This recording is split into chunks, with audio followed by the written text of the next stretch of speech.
After 111 days of unjust imprisonment, former Prime Minister Imran Khan, who is the chairman of Pakistan's largest and most popular political party, continues to suffer injustice and persecution.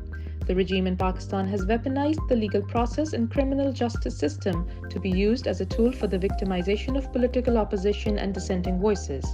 There are multiple examples in the case of the Chief Justice of the Islamabad High Court in particular, where cases related to Imran Khan are first inordinately delayed, and when the decisions are finally announced, they are overturned in appeal. In one such case, a motion filed by Imran Khan's lawyers merely to withdraw an earlier application has taken 10 months and is still pending with the Islamabad High Court. The case illustrates how legal process is being misused to inordinately delay, often for months on end, routine matters related to Chairman Imran Khan's cases that would ordinarily be resolved within days. In this case, on 18 January 2023, a civil miscellaneous application was filed in the Islamabad High Court to withdraw an earlier petition challenging a decision of the Election Commission. An initial hearing was held the following day and notices were issued to the parties involved. After several continuances and hearings, on 13 September 2023, the verdict was reserved by the Chief Justice of Islamabad High Court, Amir Farooq. Until today, more than 2 months after the verdict was reserved and 10 months after the filing of the application, the decision is still awaited. When reminded in court by Barrister Gohar Khan in a hearing on Friday, Chief Justice Amir Farooq responded by thanking him for the reminder and saying that the matter would be decided next week. It is highly irregular for a judge to not recuse himself when a defendant has explicitly expressed a lack of confidence in their impartiality. It is even more irregular for that judge to then not only insist on being a part of every bench related to that defendant's cases, but to continue to deliberately postpone and delay important but straightforward decisions. Chief Justice Amir Farooq is, in effect, denying justice to the country's most popular political leader. In a hard-hitting 41-page dissenting note to the Supreme Court order pertaining to petitions heard by a 3-member bench, Justice Athar Minullah has held that delaying general elections beyond the constitutionally mandated period of 90 days amounted to a suspension of the Constitution because it breached its foundational principle of the exercise of the authority of the state through chosen representatives of the people.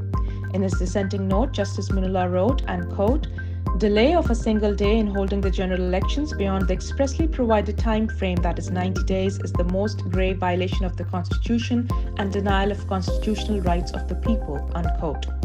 Chief Justice Qazi Faiz Isa presided over a 3-member bench that heard the petitions earlier this month, which included Justice Aminuddin Khan and Justice Athar Minullah. The dissenting note further states, and quote, "It is a primary constitutional duty of the Commission that the delayed elections are held in a fair, free and transparent manner without giving anyone an opportunity to complain," unquote.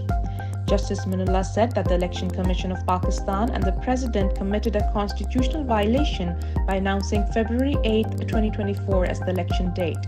He added that the violation of constitutional and public rights by not holding elections within 90 days was so serious that no remedy was possible. He added that the buck stops with the Commission because the framers of the Constitution have charged it with the duty to hold the general elections within the stipulated time.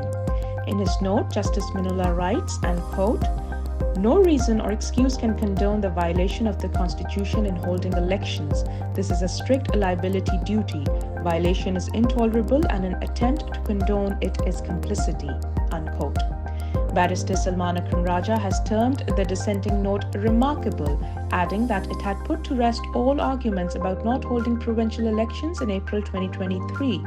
In a post on social media, Salman Akram Raja said, and quote, "Justice Minullah urges the people to seek vindicatory damages against those who obstructed elections within 90 days of the dissolution of the provincial assemblies in January and the National Assembly in August.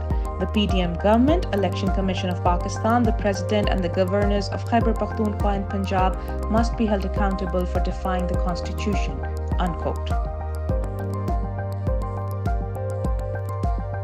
Data released by the Planning Commission shows that of the total spending on the public sector development program of 76 billion rupees in the 4 months from July to October, the biggest portion, more than 27 billion rupees, was released for parliamentarians' development projects. According to a report published by the Dawn newspaper, this disproportionate funding towards parliamentarians' schemes, which are known to be a tool to gain political support, has continued despite the caretaker government having taken over in August. This raises concerns over equitable resource distribution, especially during an election year. Since most lawmakers in the previous assembly belonged to the PMLN and PPP-led PDM coalition, a majority of these discretionary funds are being channeled into their projects. The use of development schemes is notorious for corruption through commissions and kickbacks and widely recognized to be a means of pre-poll rigging designed to influence voters. Caretaker governments and the Election Commission of Pakistan have the responsibility to ensure this does not happen, but both are perceived as being strongly biased against Pakistan Tehreek-e-Insaf, the country's largest and most popular federal political party.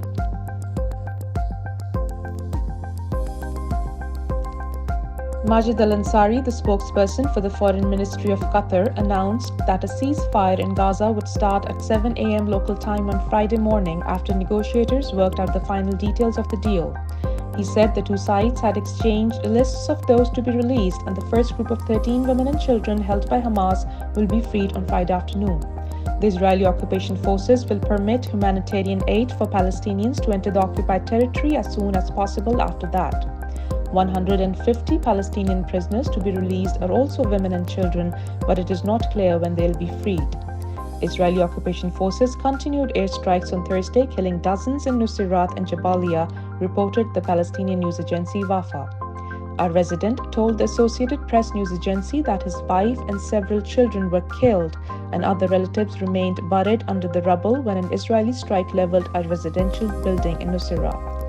Spain's Prime Minister Pedro Sanchez has urged Israel to rethink its offensive in Gaza. Speaking during a visit to the Middle East with the Belgian Prime Minister on Thursday, he said, and quote, "Israel must abide by international law, including international humanitarian law.